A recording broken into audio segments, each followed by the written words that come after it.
Mac ఏపీలో ఎండ తీవ్రత క్రమంగా ప్రమాద స్థాయికి చేరుతోంది. పలు జిల్లాల్లో భానుడు ఉగ్రరూపం దాల్చగా రాయలసీమ దక్షిణ కోస్తా ప్రాంతాలు వేడి కిరణాలతో ఉక్కిరిబిక్కిరవుతున్నాయి. ఉత్తరాంధ్రలో వడగాలుల పరిస్థితిని మరింత తీవ్రం చేసే సూచనలు కనిపిస్తున్నాయి. మధ్యాహ్నం వేళ బయటకు వెళ్లడం హీట్ స్ట్రోక్ దారితీసే ప్రమాదం ఉందని అధికారులు హెచ్చరిస్తున్నారు. ముఖ్యంగా చిన్నపిల్లలు, వృద్ధులు, షుగర్, బీపీ ఉన్నవారు అత్యవసరం అయితే తప్ప ఎండలో తిరగొద్దని సూచిస్తున్నారు. దీనికి సంబంధించిన మరింత సమాచారాన్ని మా ప్రతినిధి వినయ్ అందిస్తారు. ఎండలు మండిపోతా ఉన్నాయి. రికార్డ్ టెంపరేచర్స్ ఆంధ్రప్రదేశ్ని హిట్ చేస్తూ ఉన్నాయి. 45 డిగ్రీలు పైగా చాలా చోట్ల ఉష్ణోగ్రతలన్నీ కూడా నమోదవుతూ ఉన్నాయి. జనాలు రోడ్లపైకి రావాలంటేనే అల్లాడిపోతున్న పరిస్థితి మనకు కనిపిస్తూ ఉంది. ఉదయం 11 గంటలు దాటిన తర్వాత రోడ్లన్నీ కూడా పూర్తిగా ఖాళీగా కనిపిస్తూ ఉన్నాయి. ప్రస్తుతం ఈరోజు విజయవాడలో చూసుకున్నట్టయితే మొత్తం జనాలు 11 గంటల తర్వాత బయటికి రావడం పూర్తిగా తగ్గిపోయిందని కూడా చెప్పొచ్చు.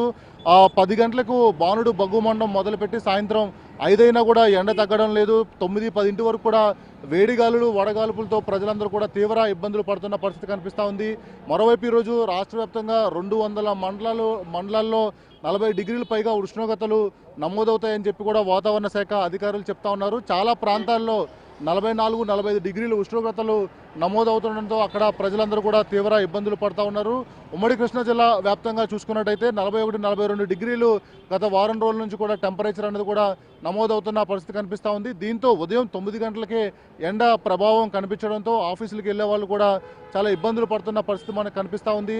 9 తర్వాత బయట జనాలు చాలా మటుకి కనిపించడం తగ్గిపోయిన పరిస్థితి కూడా కనిపిస్తూ ఉంది. అయితే ఇప్పుడే ఎండ ఈ విధంగా ఉంటే రాబోయే రోజుల్లో దీని తీవ్రత మరింత ఎక్కువగా ఉంటుందని చెప్పి అటు వాతావరణ శాఖ అధికారులు కూడా హెచ్చరిస్తూ ఉన్నారు.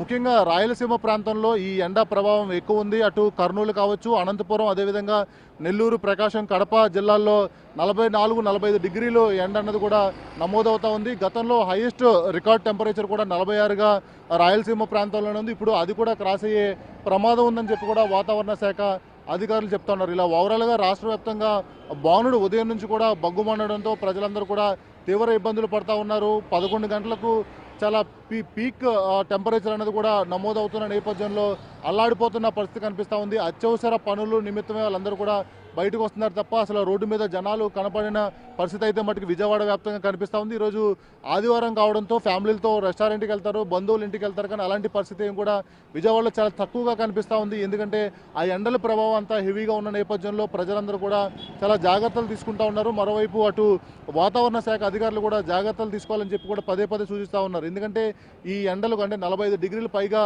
ఉష్ణోగ్రతలు నమోదవుతున్న నేపథ్యంలో హీట్ స్ట్రోక్తో పాటు అనేక ఇబ్బందులు ఉంటాయని చెప్పి కూడా వాతావరణ శాఖ అధికారులు చెప్తా ఉన్నారు. రానున్న రోజుల్లో ఈ టెంపరేచర్ అనేది మరీ పెరుగుతుందని చెప్పి కూడా వాతావరణ శాఖ అధికారులు చెప్తా ఉన్నారు. దాంట్లో భాగంగానే విజయవాడలో మొత్తం ఉదయం 10 గంటల నుంచే బాణుడు బగ్గు మండడంతో ప్రజలందరూ కూడా చాలా తీవ్ర ఇబ్బందులు పడుతూ ఉన్నారు. సాయంత్రం 7-8 అయినా కూడా ఈ ఎండ ప్రభావం అనేది కూడా అలానే ఉంటుంది. 5ంటికి ఎండ తగ్గినప్పుడు కూడా సాయంత్రం 10-11 వరకు కూడా వేడిగాలులు, వడగాల్పులు రావడంతో ప్రజలు తీవ్ర ఇబ్బందులు పడుతున్న పరిస్థితి కనిపిస్తూ ఉంది. కెమెరామెన్ ఈశ్వర్తో కలిసి వినయ్, NTV.